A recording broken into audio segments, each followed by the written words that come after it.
రోజు టీవీలో కానీ సోషల్ మీడియాలో కానీ వాళ్ళు ప్రెస్ మీట్లో కానీ ఆ మాట్లాడే తీరు ఏమిటండి అర్థం కాదు. మళ్ళీ మేము వస్తాం లేక పేకలు కోసేస్తాం ఏంటండి అంతు చూస్తాం మాటలు రఫరఫాట సినిమా డైలాగ్ రఫరఫా ఏంటి నాకు అర్థం కావట్లేదు. ఒక రాజకీయ పార్టీ ప్రజాస్వామ్యం మీద గౌరవం ఉన్న వాళ్ళు ఎవరు కూడా ఈ విధంగా మాట్లాడరండి. ఉంటే రాజకీయాల్లో రామారావు గారి దగ్గర నుంచి రాజకీయాల్లో ఉన్నాం. ఒకటి చెప్తాను నేను, రాజకీయ పార్టీలు అన్న తర్వాత ప్రజాస్వామ్యంలో ఓడుతూ ఉంటాం, గెలుస్తూ ఉంటాం. మహానుభావుడు ఎన్టీ రామారావు గారే ఒక టైంలో ఓడిపోయాం అందరు పార్టీలు. కానీ ఇప్పుడైనా మాట్లాడి ఇందిరాగాంధీ ఓడిపోలేదండి మహానాయకురాలు.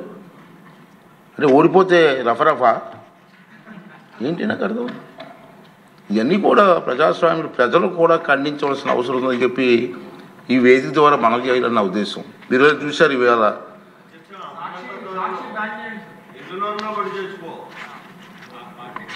అంటే నేనేమంటానంటే నేను మీలా విమర్శించకూడదు కాబట్టి కొంచెం వస్తుంది, ఆవేశం వస్తుంది కానీ కంట్రోల్ చేసుకుని మాట్లాడాల్సిన పరిస్థితి వస్తుంది. ఇంకా ఏం చేస్తున్నామంటే నేను చూశాను ప్రజాస్వామ్యంలో గెలవచ్చు ఓడిపోవచ్చు.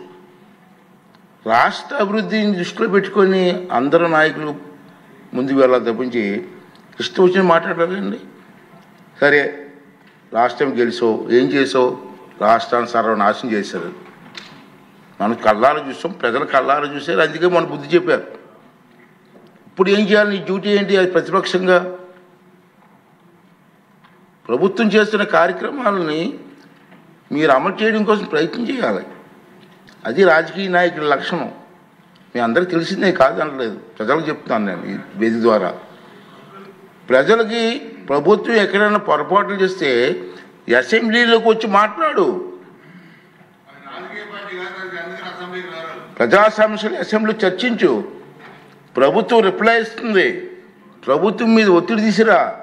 మంత్రులు ఉంటారు ఇక్కడ సభలో, ముఖ్యమంత్రి గారు ఉంటారు, ఉప ముఖ్యమంత్రి గారు ఉంటారు, అందరూ సభ్యులు ఉంటారు. మాట్లాడి సభలో పనులు చేయించుకొని కాన్స్టిట్యున్సీకి జవాబు చెప్పు. అరే సభకు రావు, ఆ ఎమ్మెల్యేని రానివ్వు. క్వశ్చన్లు మాత్రం పంపిస్తున్నారండి రోజును 2 క్వశ్చన్లు. సభకు రానిప్పుడు క్వశ్చన్లు ఎందుకే? ఇద్దరికి అవకాశం పోతుంది కదా. అంచేత నేనేమంటానంటే ఇది ప్రజాస్వామ్యంలో ఇది పద్ధతి కాదు. ప్రజలందరూ దీన్ని ఖండించవలసినటువంటి అవసరం ఉందని చెప్పి నేను భావిస్తున్నాను. ఎందుకంటే నేను చూసాం గతంలో మనం కూడా హిస్టరీలోకి వెళ్ళాలండి. చాలామంది పెద్దలు ఉన్నారు కాదంటలేదు, కొత్త వచ్చారు. ఉమ్మడి రాష్ట్రంలో గౌతి లచ్చన్న గారని మీరు ఇప్పుడు పేరు విన్నారండి? అందరికీ స్వతంత్ర సమర యోధులు అతను. ఇప్పుడు శిరీష తాతగారే, మన ఎమ్మెల్యేగా తాతగారు.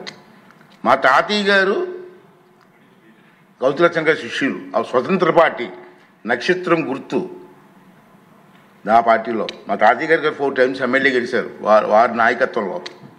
అతను ఒకసారి 40 మెంబర్స్ 50 మెంబర్స్లో ఎమ్మెల్యేలు గెలిచారు. వారి గురువు గారు రంగా గారు.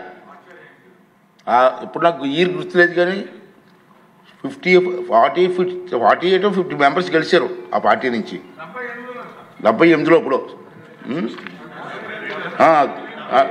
78 జనతా పార్టీ నుంచి 60 మంది సభ్యులు గెలిచారండి ఆ పార్టీలో. గెలిస్తే ఏమైందంటే గౌతి లక్షణం గారికి ప్రతిపక్ష హోదా ఇచ్చారు.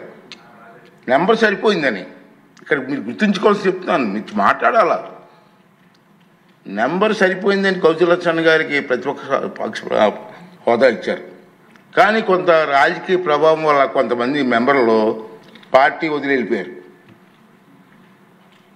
గౌతి లక్షణ్ గారిని ప్రతిపక్ష హోదా దిగిపోమని ఎవరు అడగలేదు సభలో, అతనంటే మహా గౌరవం. కానీ గౌతి లక్షణ్ గారు ఒక రోజు సభకు వచ్చి నా సభ్యులు నన్ను వదిలేసి వెళ్ళిపోయారు కొంతమంది, నేను ప్రతిపక్షంలో హోదాలో ఉండే అర్హత నాకు లేదు, నేను రాజీనామా ఇచ్చి వెళ్ళిపోతానని వెళ్ళిపోయారు. అదే మనిషి అంటే. అది నాయకత్వ లక్షణాలు అంటే ఏంటిది? గౌతులచ్చాడు గారు ఎవరు డిమాండ్ చేయలేదు. డిమాండ్ చేయకపోయినా నేను ఉండడానికి నాకు మెంబర్స్ సరిపోలేదు, నేను రాజీనామా ఇచ్చేస్తాను వెళ్ళిపోయారు. అది రాజకీయ నాయకులకు ఉండాలి మనస్తత్వం, నాయకత్వం తాలూ విలువలు, అది గుర్తు చేస్తున్నాను నేను. ఇప్పుడు అంటే నెంబర్ లేకుండా నాకెందుకు ఎవరు ఇప్పుడు నా మీద కోర్టుకు వేసాడు, హైకోర్టు వేసాడు, సుప్రీం కోర్టు వేసుకోండి. అలాంటి మనకు ప్రజాస్వామ్యం ఉంది, మనకు నిబంధనలు ఉన్నాయి, రూల్స్ ఉన్నాయి, దాని ప్రకారంగా వెళ్తాను తప్పించి నీకు భయపడి ఎలా చేస్తాను నేను మొన్న చెప్పాను. ఇది ఒక దేవాలయం అయితే దీంట్లో పూజారిరా బాబు, వరాలు ఇవ్వాల్సిన దేవుడు నీకు వరం ఇవ్వలేదు, అందుకే 11 ఇచ్చాడు. పూజారి నేనెక్కడ వరం వస్తాను మొన్న చెప్పాను నేను. అంచేది ఇది నేను ఎక్కువగా మాట్లాడుకోవాలి కాబట్టి కొంచెం నాకు ఎందుకో మాట్లాడనిపించింది ఇవాళ ఏదైనా. అంచేది నేనేమనేది అంటే మీ ద్వారా మీది కానీ ప్రజలు కానీ కోరేది ఏంటంటే రాష్ట్ర అభివృద్ధి ముఖ్యం, మన పిల్లల భవిష్యత్తు ముఖ్యం. దానికోసం అందరూ కలిసి పనిచేయాలి తప్పించి ఇటువంటి దుర్మార్గాలు చేయడం మంచిది కాదు.